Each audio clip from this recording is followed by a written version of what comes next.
Hello दोस्तों, welcome to my channel RGM IAS. मैं आलोक सुधाकर आप सभी का स्वागत करता हूं। आज से हम इतिहास की क्लासेस प्रारंभ करने जा रहे हैं। अगर आप सरकारी नौकरी की तैयारी करते हैं और आप इतिहास सब्जेक्ट में कोई समस्या का अनुभव करते हैं तो आप बिल्कुल सही जगह पर हैं। ये जो क्लासेस हैं हम state PCS, UP PCS, TGT history और टीजीटी सोशल साइंस को ध्यान में रखकर करेंगे। तो क्लास स्टार्ट करने से पहले मैं आपको एक कहानी सुनाना चाहता हूँ। एक बार एक राजा था। उस राजा के पास दो बाज थे। राजा का एक बाज ऊंचाइयों पे उड़ता, पूरे ऊंचे आसमान में उड़ता रहता। लेकिन राजा का दूसरा बाज जो था वो जैसे राजा के पास से उड़ता और सामने एक पेड़ था, उस पेड़ की डाली पे जाकर बैठ जाता। राजा ये देखकर दुखी होता। तो एक बार राजा ने घोषणा कराई कि जो भी हमारे इस दूसरे बाज को उड़ा देगा उसको 1000 स्वर्ण मुद्राएं इनाम में देगा। ये सुनकर बहुत से लोग आए, लेकिन कोई भी बाज को उड़ा नहीं सका। एक दिन उधर से एक किसान जा रहा था। उसने ये बात सुनी। उसने राजा से बोला, मैं इस बाज को उड़ा दूंगा। फिर राजा फिर उस किसान ने क्या किया, उस किसान ने उस पेड़ की डाल को ही काट दिया जाके। तो अब बाज को क्या था, उस पेड़ की उस डाल से काफी लगाव था। तो जैसे ही उसने देखा कि वो डाल नहीं है तो उसको ढूंढने के लिए बाज जो है आसमान में उड़ गया। उड़ते उड़ते ढूंढते ढूंढते बहुत ऊंचाई पे उड़ने लगा। राजा ये देखकर खुश हुआ कि दोनों बाज हमारे अब उड़ रहे हैं। तो बाज क्यों नहीं उड़ता था? क्योंकि उसको उस डाली से खास लगाव था।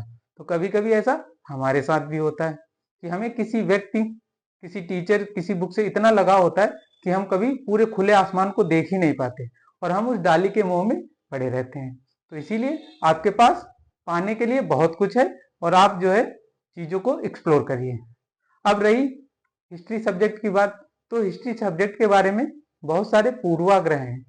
आपसे रिक्वेस्ट है कि आप 1 घंटे के लिए उन पूर्वाग्रहों को भूल जाइए और न्यूट्रल होकर देखिए। जैसे ये पूर्वाग्रह ये है कि हिस्ट्री जो है मतलब कठिन सब्जेक्ट है। ये सब तो सब्जेक्ट कोई कठिन नहीं होता। हमें लगता है कि जो जिस सब्जेक्ट के हमें अच्छे टीचर मिलते हैं वो सब्जेक्ट हमें आने लगता है। जिसकी प्रैक्टिस करते हैं अच्छा टीचर मिल रहा है क्योंकि, और जो सब्जेक्ट हमें नहीं आता है, जिस सब्जेक्ट के हमें अच्छे टीचर नहीं मिल रहे, वो सब्जेक्ट हमें धीरे धीरे नहीं आता क्योंकि हमारा इंटरेस्ट ही डेवलप नहीं हो पाता। यही चीज हिस्ट्री के साथ भी है। जैसे वाटसन वाटसन एक मनोवैज्ञानिक थे। उन्होंने बोला कि अगर आप हमें 1 दर्जन बच्चे दे जाओ, 1 दर्जन स्टूडेंट्स दे जाओ, तो जो है मैं उनको जो है ट्रेन करके जो है जो चाहूं वो बना सकता हूँ। चाहे उन्हें डॉक्टर बना सकता हूँ, इंजीनियर बना सकता हूँ, प्लेयर बना सकता हूँ, या जो है उनको मतलब चोर बना सकता हूँ, भिखारी बना सकता हूँ। तो मतलब कि प्रैक्टिस के द्वारा चीजें होती हैं। तो अब हम लोग आज की क्लास स्टार्ट करते हैं।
तो दोस्तों बात करते हैं कि इतिहास क्या है। इतिहास क्या है? वर्तमान का अतीत से संवाद। मतलब कि कैसे हमारी जो सामाजिक प्रशासनिक संस्थाएं हैं ये कैसे अतीत से वर्तमान तक पहुंची और कैसे आज भी प्रासंगिक हैं। इसी का अध्ययन हम किसमें करेंगे? इतिहास में। ठीक है, अब इसमें तीन चीजों का, तीन वर्ड्स हैं उनका ध्यान रखेंगे। पहली चीज है क्या है, हम कभी कभी पढ़ते हैं प्रागैतिहासिक काल। प्रागैतिहासिक काल क्या होता है कि मतलब कि जिस काल के हमें केवल पुरातात्विक साक्ष्य मिलते हैं, उसका कोई साहित्यिक साक्ष्य नहीं मिलता है।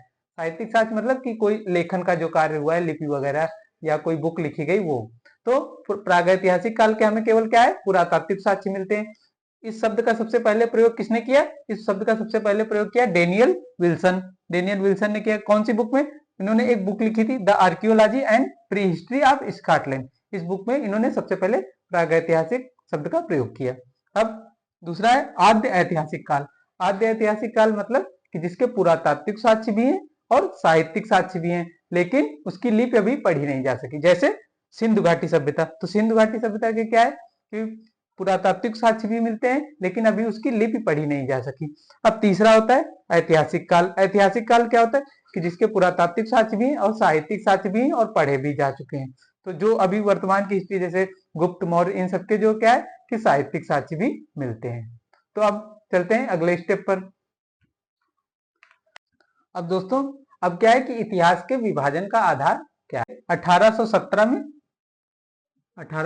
में जेम्स मिल इसने एक बुक लिखी। क्या बुक लिखी? The history of British India.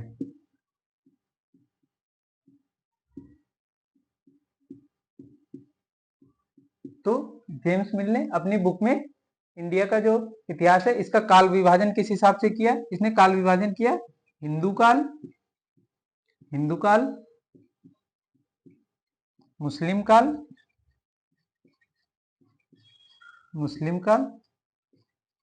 तीसरा क्या किया? ब्रिटिश काल। लेकिन अब इसकी दो कमियां हैं। एक तो ये क्या है कि ये औपनिवेशिक हितों से प्रभावित होकर लिख रहा है, अपने औपनिवेशिक हितों की रक्षा कर रहा है। इसलिए ये क्या कर रहा है? भारतीय इतिहास का संप्रदायीकरण कर रहा है। संप्रदायीकरण, इसीलिए धर्म के आधार पर विभाजन कर रहा है। और दूसरी चीज क्या है कि ये इसका विचार जो है यूरोप केंद्रित है और यूरोप का समाज और भारतीय समाज में बहुत अंतर था और ये भारतीय समाज को सही ढंग से नहीं समझ पाया और जो है अपनी औपनिवेशिक हितों की पूर्ति के लिए ये क्या कर रहा है कि भारतीय इतिहास का संप्रदायीकरण कर रहा है। बाद में जो है अब इसके बाद जब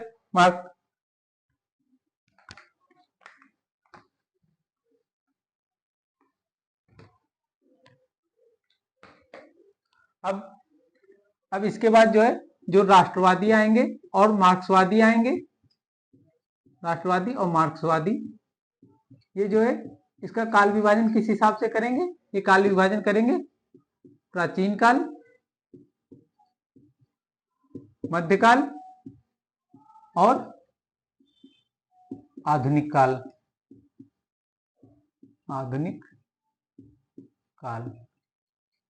अब हालांकि जो राष्ट्रवादी और मार्क्सवादी हैं इन्होंने इन नामों की प्रेरणा कहां से ली? यूरोप के इतिहास से, क्योंकि यूरोप का इतिहास इन्हीं पार्ट्स में डिवाइड है, प्राचीन काल, मध्यकाल, आधुनिक काल। तो ये एक इनकी कमियां है कि ये एक तो जेम्स मिल के जो नामकरण है इसको खारिज कर रहे हैं और यूरोप से ही इन नामों को प्रेरणा ग्रहण कर रहे हैं। लेकिन इसकी एक अच्छी बात क्या है फिर भी कि कम से कम ये धर्म को छोड़कर इन्होंने कौन सी प्रवृत्तियों को आधार बनाया? राजनीतिक आर्थिक प्रवृत्ति। तो ये मतलब बेटर नामकरण है। अब चलते हैं अगले स्टेप पे। तो दोस्तों अब जो है जो प्राचीन काल है इसका हम अध्ययन दो खंड में करेंगे। तो पहला खंड है क्या? सबसे पहले हम किसका अध्ययन करेंगे? पूरा पाषाण काल। पूरा पाषाण काल कब से कब तक है? लाखों वर्ष पूर्व, मतलब जब से हमें कुछ ज्ञात नहीं है उससे 10,000 बीसी तक क्या है? पूरा पाषाण काल। बीसी क्या होता है कि जैसे कि जो इतिहास, मतलब जो इतिहास का प्रारंभ माना जाता है कि जो डेट स्टार्ट हुई, कब से स्टार्ट हुई? ईसा के जन्म से। तो जैसे जिस दिन ईसा का जन्म हो उसको एक तारीख मान लिया गया, मतलब तो उसके पहले की जो तारीख होती है क्या होती है? बिफोर क्राइस्ट, तो उसको क्या बोलते हैं? बीसी। और उसके बाद के जो जब ईसा का जन्म हो गया उसके बाद क्या बोलते हैं, एडी। एडी मतलब अन्ना डोमिनी, कि मतलब ईसा के जन्म का वर्ष, उसको क्या बोलते हैं, अन्ना डोमिनी। तो आप बीसी का मतलब समझ गए। तो सबसे पहले पूरा पाषाण काल, पूरा पाषाण काल कब से कब तक है, लाखों वर्ष पूर्व से 10,000 बीसी तक। इसके बाद आएगा मध्य पाषाण काल। मध्य पाषाण काल की डेट कितनी है, 10,000 बीसी से 6,000 बीसी तक। इसके बाद नवपाषाण काल। नवपाषाण काल, नवपाषाण काल कब से कब तक है, 6,000 बीसी के पश्चात। अब जैसे क्या है कि पुरातात्विक साक्ष्य से हमें पता चलता है, तो एग्जैक्ट डेट तो बता पाना संभव नहीं है, क्योंकि एक तो हजारों वर्षों पहले की बात है और पुरातात्विक साक्ष्य जो है सीमित मात्रा में ही उपलब्ध है। इसके अलावा फिर ताम्रपाषाण काल। ताम्रपाषाण काल कब से कब तक है, 3500 बीसी के पश्चात। इसके बाद हड़प्पा सभ्यता, इसको कांस्य युग भी बोलते हैं, और इसकी डेट डेट कितनी है, 2600 बीसी से 1900 बीसी तक। इसके बाद परिवर्ती हड़प्पा संस्कृति, जब हड़प्पा सभ्यता का पतन हुआ उसके बाद, तो 1900 से कितना है, 1900 बीसी से 1300 बीसी तक। इसके बाद जो है महापाषाण काल। महापाषाण काल जो है 1300 बीसी से 500 बीसी तक है। तो ये एंशिएंट हिस्ट्री का फर्स्ट पार्ट है। अभी इसकी सेकेंड पार्ट की टाइमलाइन देखते हैं। तो दोस्तों अब बात करते हैं खंड 2 की। इसमें जो है वैदिक काल आएगा सबसे पहले। वैदिक काल कब से कब तक चलेगा, 1500 बीसी से 600 बीसी तक। इसके बाद क्या आएगा, महाजनपद काल, इसको जो है बुद्ध काल भी कहते हैं। ये कब से कब तक है, 600 बीसी से 400 बीसी तक। इसके बाद आएगा मौर्य काल। मौर्य काल कब से कब तक है, 400 बीसी से 200 बीसी तक। इसके बाद क्या आएगा, मौर्योत्तर काल। मौर्योत्तर काल चलेगा 200 बीसी से 300 एडी तक। अब ये मतलब कि जैसे अगर ये 0 होता, इधर ये 200 होता, कि मतलब 200 बीसी से आ रहा है, ठीक है, इधर ये 200 साल हो गए, प्लस ये 0 आ गया यहाँ पे, इधर से ये 300। अब तो एडी स्टार्ट हो जाएगा 300। तो ये कितने, मौर्योत्तर काल लगभग कितने सालों तक चलेगा, 500 सालों तक। इसके बाद आएगा गुप्त काल। गुप्त काल कब से कब तक है, 300 से 600 ईस्वी तक। उसके बाद जो है गुप्तोत्तर काल आएगा। गुप्तोत्तर काल कब आएगा, 600 से 750 ईस्वी तक। इसके बाद आएगा पूर्व मध्य काल। पूर्व मध्य काल की डेट है 750 से 1200 ईस्वी तक। तो दोस्तों ये तो हो गया काल विभाजन। अब हम लोग बात करेंगे कि इतिहास में जो तिथियां हैं यानी डेट्स, ये इतनी प्रासंगिक क्यों हैं। तो दोस्तों अब हम पढ़ेंगे कि इतिहास में जो तिथियां हैं वो कितनी प्रासंगिक है या अभी उनकी कितनी उपयोगिता है। तो पहले क्या होता था, इतिहास का मतलब क्या होता था कि कब राजा का, किसी राजा का राज्यारोहण हुआ, कब उसने किसी पे आक्रमण किया, कब उसने विजय प्राप्त की, इन सब चीजों का था। लेकिन 1950 के बाद धीरे धीरे तिथियों का महत्व घटता गया।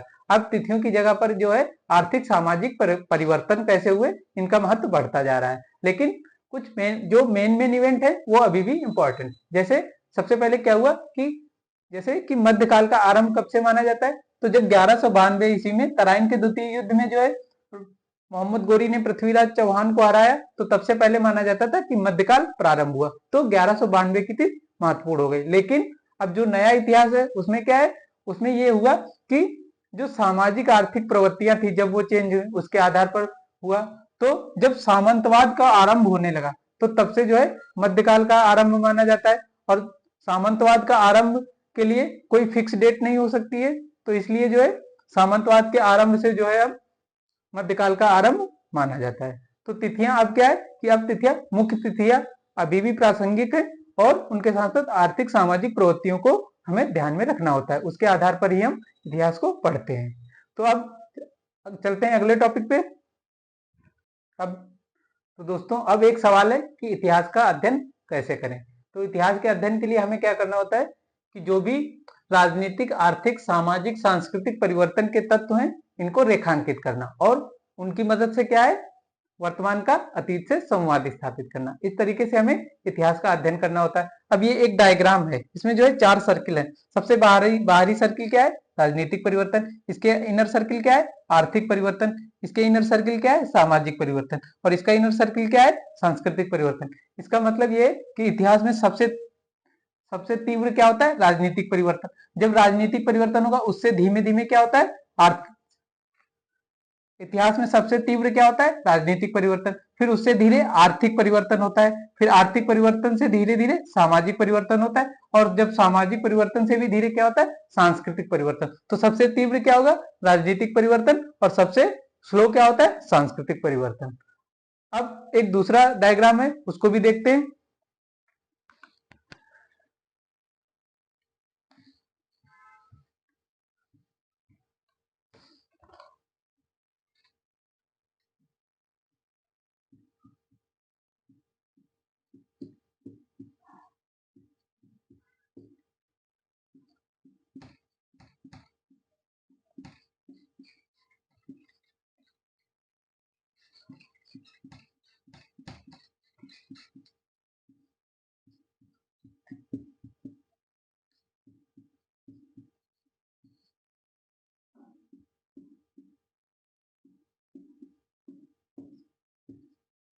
अब दोस्तों ये दूसरा डायग्राम है, इसमें क्या है, आर्थिक परिवर्तन सबसे अंदर है, इसके बाहर क्या है, सांस्कृतिक परिवर्तन, फिर सामाजिक परिवर्तन, सबसे बाहर राजनीतिक परिवर्तन।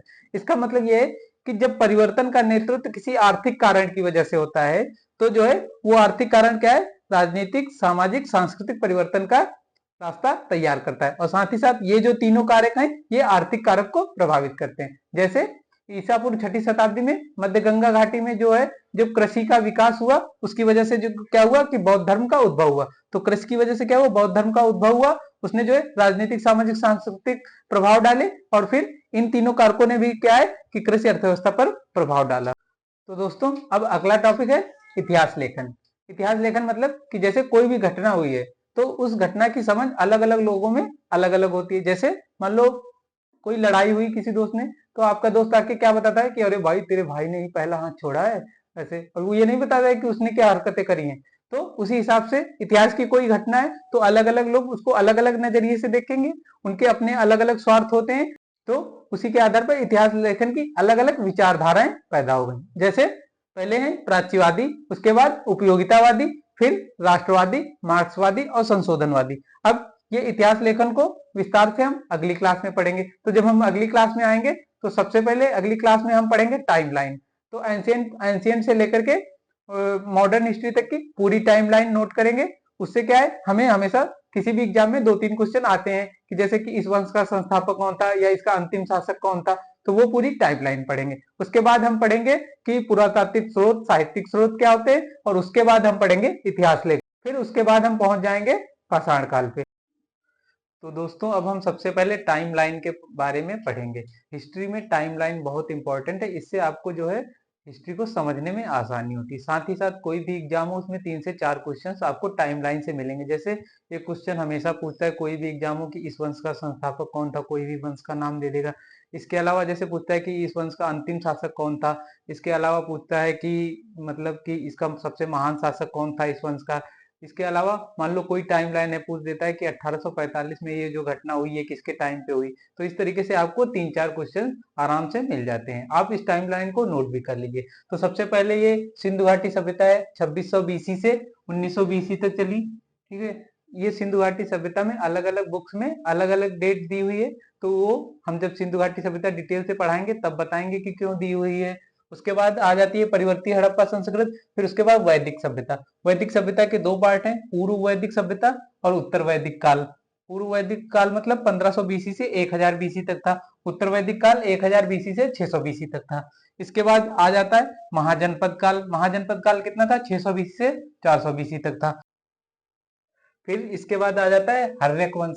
हर्यक वंश को पितृहंता राजवंश भी कहते हैं। पितृहंता राजवंश इसलिए कहते हैं क्योंकि इसमें जो भी राजा हुए वो अपने पिता को मार करके गद्दी पर बैठे। अब इसका संस्थापक कौन था, बिंबिसार। बिंबिसार कब से कब तक रहा, 544 बीसी से 492 बीसी तक। इसके बाद कौन बैठा गद्दी पर, अजातशत्रु।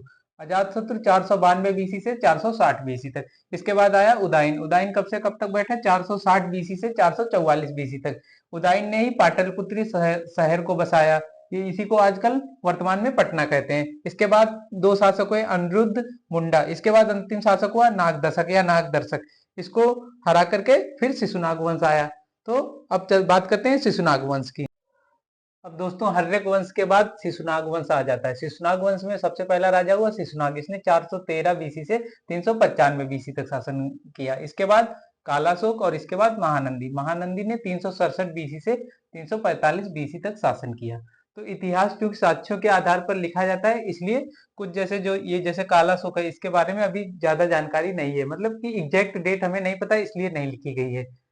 हमें नहीं पता मतलब कि उसके साक्ष्य अभी उतने नहीं मिले हैं, और डिटेल्स में जब पढ़ाएंगे तो वहां पर बहुत सारी चीजें आपको क्लियर हो जाएंगी। ये सिर्फ टाइमलाइन है। अब इसके बाद आ जाता है नंदवंश। नंदवंश में सबसे पहला राजा हुआ महापदम नंद। उसके बाद पांडुका, उसके बाद पांडुगाती, उसके बाद भूतपाल, उसके बाद राष्ट्रपाल, फिर गोविशांक, उसके बाद दस सिद्धक, उसके बाद कैवर्त, उसके बाद घनानंद। अब इसके बाद जो है घनानंद को हरा के क्या मौर्य राजवंश आ जाएगा। अब दोस्तों बात करते हैं मौर्य राजवंश की। तो ये बीसी टू बीसी का मतलब होता है before Christ to before Christ. तो ये हर जगह पे नहीं लिखा है लेकिन आपको सब में ऐड कर लेना है। तो चंद्रगुप्त मौर्य ने 322 बीसी से 298 बीसी तक शासन किया। उसके बाद आ गया बिंदुसार। बिंदुसार ने 298 से 272 बीसी तक शासन किया। बिंदुसार और बिंबिसार 2 अलग अलग राजा हैं। फिर इसके बाद अशोक ने 268 बीसी से 232 बीसी तक शासन किया। इसके बाद आया दशरथ ने 232 बीसी से 224 बीसी तक शासन किया। फिर संप्रति ने 224 बीसी से 215 बीसी तक शासन किया। फिर उसके बाद आया सलीसुक, इसने जो है 215 से 202 मतलब दोनों बीसी 215 बीसी से 202 बीसी तक शासन किया। उसके बाद देववर्मन ने 202 बीसी से 195 बीसी तक शासन किया। इसके बाद आया शतधानवन, इसने जो है 195 बीसी से 187 बीसी तक शासन किया। इसके बाद आया वृहद्रथ, ये अंतिम शासक था मौर्य वंश का, इसने जो है 187 से 180 बीसी तक शासन किया। इसकी हत्या जो है पुष्यमित्र शुंग ने की और शुंग वंश की नींव डाली। इसके बाद आ जाता है मौर्योत्तर काल में। मौर्योत्तर काल में भारत में विदेशी आक्रमण हुए।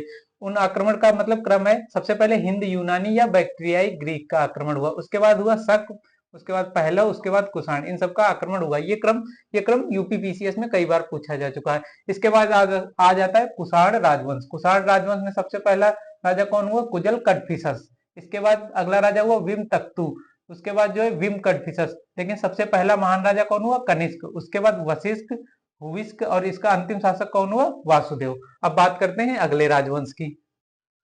तो अब बात करते हैं शुंग वंश की। शुंग वंश ने 185 बीसी से 73 बीसी तक शासन किया। इसमें पहला राजा हुआ पुष्यमित्र शुंग, इसने जो है 185 बीसी से 149 बीसी तक शासन किया। इसके बाद अग्निमित्र, इसने 149 से 141 बीसी तक। इसके बाद वासुज्येष्ठ, इसने 141 बीसी से 131 बीसी तक।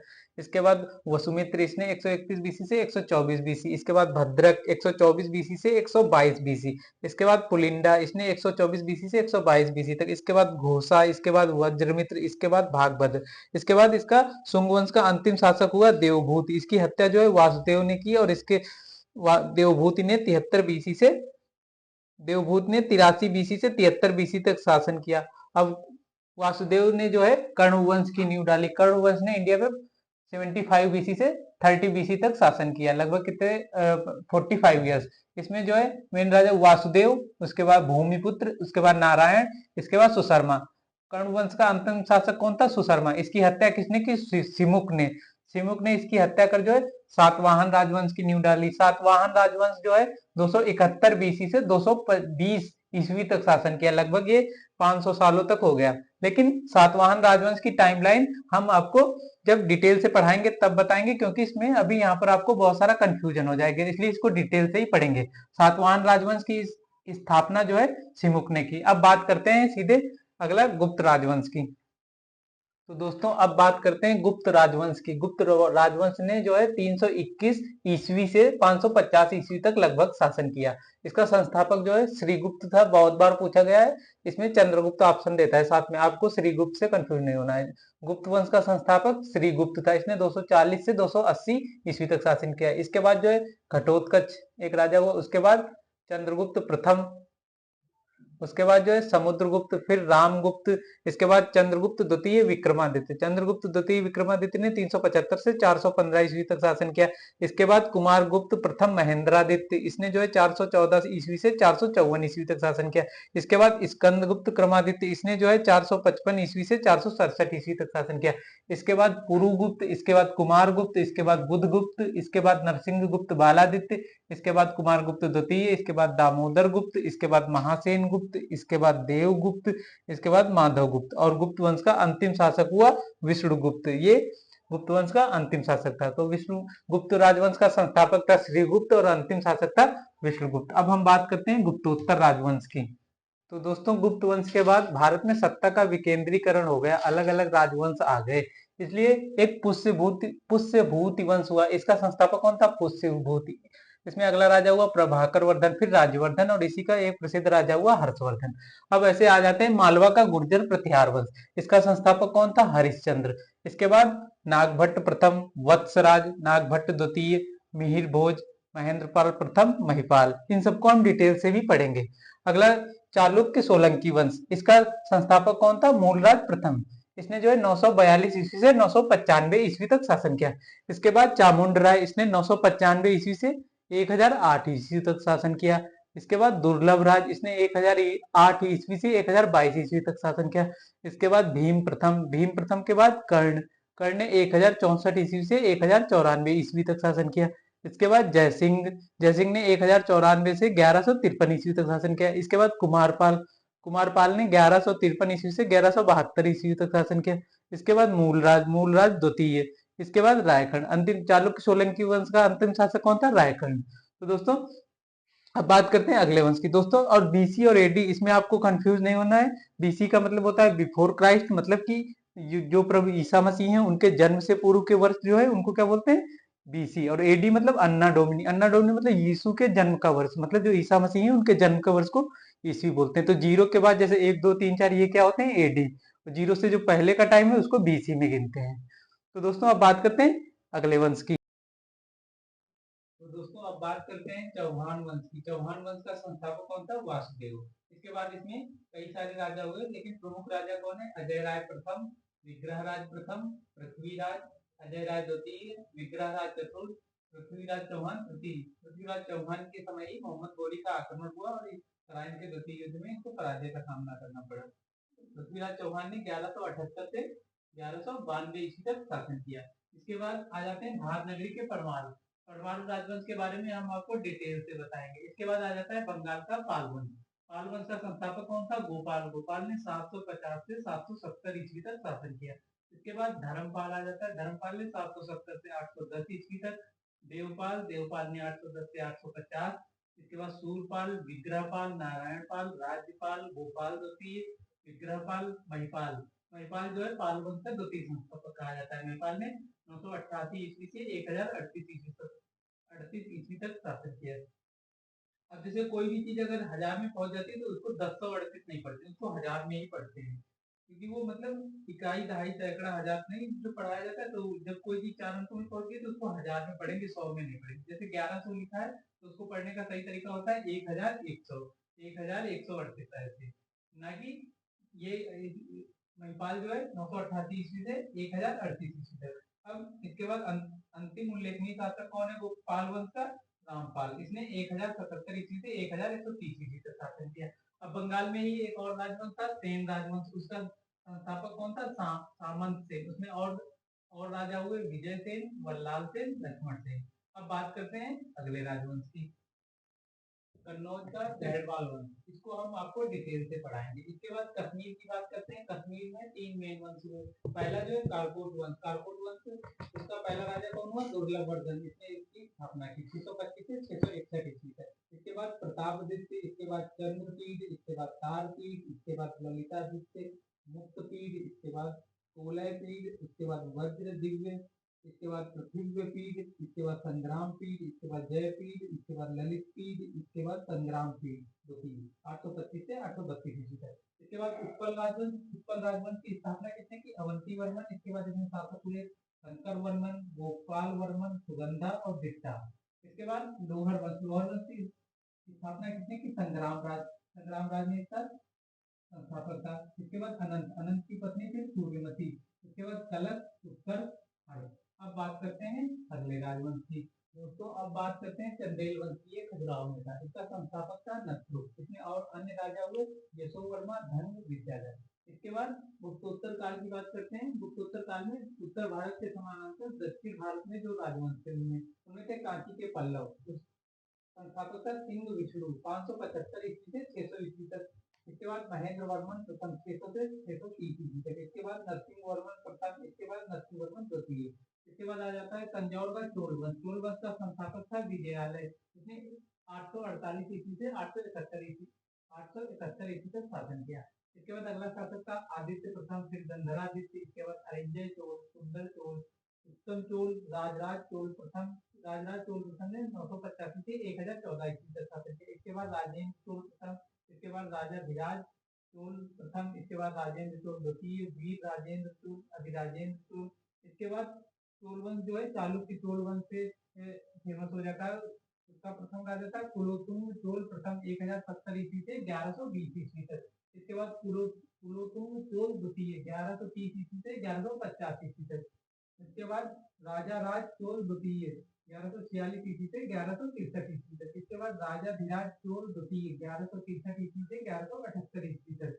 इसके बाद कुलोत्तुंग चोल तृतीय 1178 ईस्वी से 1218 ईस्वी तक। इसके बाद राजा राज चोल तृतीय 1216 ईस्वी से 1256 ईस्वी तक। इसके बाद राजेंद्र चोल तृतीय 1246 ईस्वी से 1279 तक। इसके बाद आ जाते हैं बादामी के, चालुक्य, मान्यखेड़ के राष्ट्रकूट। इनको मैं आपको डिटेल से ही बताऊंगा।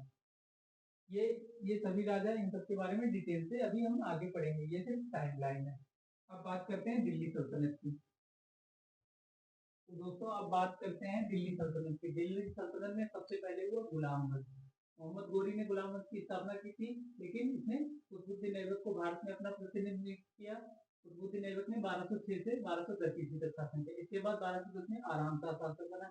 इसके बाद 1211 ईस्वी में इल्तुतमिश शासक बना। आपको ये याद रखना है कि जैसे अभी इल्तुतमिश इसने 1211 से 1236 ईस्वी तक शासन किया। 1236 ईस्वी में कौन सुल्तान बन गया? फिरोज शाह। इसके बाद जो है अगला पहली महिला सुल्तान और एकमात्र महिला सुल्तान जो दिल्ली सल्तनत में, वो कौन सी? रजिया सुल्तान। रजिया सुल्तान ने 1236 से 1240 ईस्वी तक शासन किया। 1240 ईस्वी में मुइजुद्दीन बहराम शाह शासक बना। इसके बाद अलाउद्दीन मसूद शाह 1242 ईस्वी में शासक बना। नसीरुद्दीन महमूद 1246 ईस्वी में शासक बना। इसके बाद बलबन बलबन 1266 ईस्वी में शासक बना। इसके बाद कैखुसरो 1286 ईस्वी में शासक बना। कैफूबाद 1287 ईस्वी में और कैमूर 1290 ईस्वी में शासक बना। कैमूर की हत्या करके जलालुद्दीन फिरोज खिलजी ने खिलजी वंश की नींव डाली 1290 ईस्वी में। फिर इसके बाद अलाउद्दीन खिलजी शासक हुआ 1296 ईस्वी में। इसके बाद शहाबुद्दीन उमर शाह 1316 ईस्वी में शासक बना। मुबारक शाह 1316 ईस्वी में शासक बना। मुबारक शाह ने स्वयं को खलीफा घोषित किया था। ये सल्तनत का एकमात्र सुल्तान था। ये क्वेश्चन कई बार पूछा जा चुका है। अब इसके बाद अंतिम शासक हुआ खुसरो शाह 1320 ईस्वी में, खिलजी वंश का। अब तुगलक वंश की नींव डाली गयासुद्दीन तुगलक ने 1320 ईस्वी में। इसके बाद मोहम्मद बिन तुगलक, इसने जो है 1325 ईस्वी में शासक बना। इसके बाद फिरोज शाह तुगलक 1351 ईस्वी में शासक बना। इसके बाद गयासुद्दीन गयासुद्दीन तुगलक द्वितीय। इसके बाद अबू बकर मोहम्मद शाह सिकंदर शाह शासक बना। इसके बाद एक नसीरुद्दीन महमूद शासक हुआ। ये अंतिम शासक था तुगलक वंश का। इसी के टाइम पे जो है तैमूर लंका आक्रमण हुआ 1398 ईस्वी में। नसीरुद्दीन महमूद ने 1394 ईस्वी से 1412 ईस्वी तक शासन किया। इसके बाद आ जाता है सैयद वंश। सैयद वंश का संस्थापक कौन था? खिज्र खान 1414 ईस्वी में। इसके बाद मुबारक शाह 1421 ईस्वी में। मोहम्मद शाह 1434 ईस्वी में। अलाउद्दीन आलम शाह 1445 ईस्वी में। इसके बाद आ जाता है लोधी वंश। लोधी वंश की स्थापना किसने की? बहलोल लोधी ने 1451 ईस्वी में। इसके बाद सिकंदर लोधी 1489 ईस्वी में शासक बना। इसके बाद इब्राहिम लोधी 1517 ईस्वी में शासक बना। अब आ जाते हैं सीधे मुगल वंश पे। तो दोस्तों 1526 ईस्वी में बाबर जो है इब्राहिम लोधी को हराकर भारत में मुगल वंश की स्थापना करता है। बाबर 1526 से 1530 ईस्वी तक शासन करता है। इसके बाद हुमायूं राजा बनता है। हुमायूं 1530 ईस्वी में राजा बनता है, लेकिन शेरशाह सूरी इसे हरा देता है। ये वापस से दोबारा 1555 ईस्वी में राजा बनेगा। इसके बाद जो है अकबर अकबर जो है 1556 ईस्वी में शासक बनता है। उसके बाद जो है जहांगीर 1605 ईस्वी में शासक बनता है। उसके बाद शाहजहां 1628 ईस्वी में शासक बनता है। इसके बाद औरंगजेब औरंगजेब 1659 ईस्वी में शासक बनता है। इसके बाद शाह आलम 1760 ईस्वी में शासक बनता है। इसके बाद जहांदार शाह 1712 ईस्वी में शासक बनता है। इसके बाद जहांदार शाह को बहादुर शाह पसंद भी कहते हैं। इसके बाद फर्रुखसियर शासक बनता है। फर्रुखसियर 1713 ईस्वी में शासक बनता है। इसके बाद मोहम्मद शाह, इसको रंगीला भी कहते हैं, ये 1719 ईस्वी में शासक बनता है। इसके बाद जो है अहमद शाह शासक बनता है 1748 ईस्वी में। इसके बाद आलमगीर द्वितीय 1759 ईस्वी में शासक बनता है। आलमगीर द्वितीय 1754 ईस्वी में शासक बनता है। इसके बाद शाह आलम द्वितीय 1759 ईस्वी में शासक बनता है। इसके बाद अकबर द्वितीय 1806 ईस्वी में शासक बनता है। इसके बाद अंतिम मुगल बादशाह बहादुर शाह जफर द्वितीय 1837 ईस्वी से 1857 ईस्वी तक शासक बनता है। 1857 के युद्धों में अंग्रेजी से पकड़ के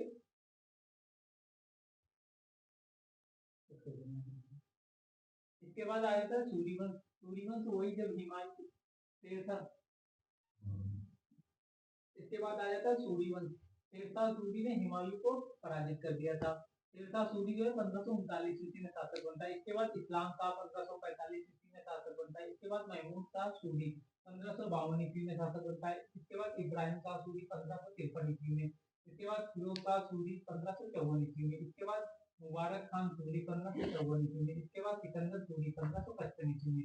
इसके बाद भारत पे जो है अंग्रेजों का कब्जा हो जाता है। तो अंग्रेज पहले बंगाल से अपना शासन चलाते हैं। तो बंगाल के गवर्नर रॉबर्ट क्लाइव 1758 ईस्वी से 60 ईस्वी तक शासन बना। इसके बाद हेनरी वेंकीटार्ड 1760 से 1765 तक। इसके बाद रॉबर्ट क्लाइव दोबारा से बनता है 1765 से 67 तक। इसके बाद हैरी वेरे 1767 ईस्वी से 69 ईस्वी तक।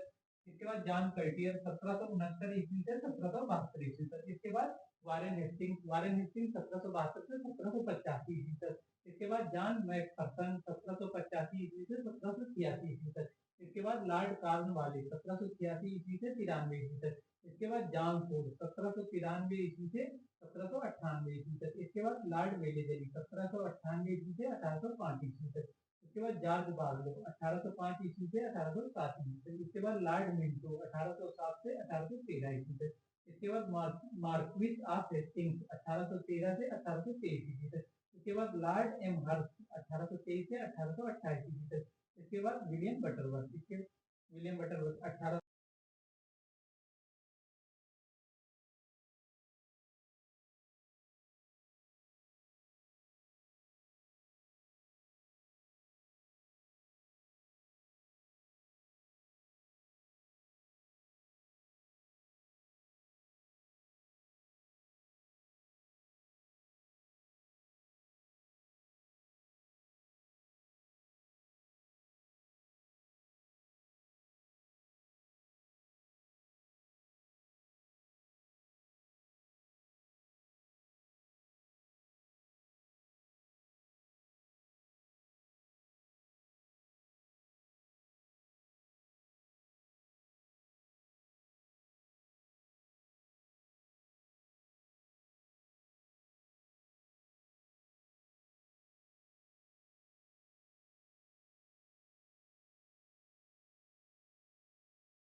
तो दोस्तों आज के इस वीडियो में इतना ही।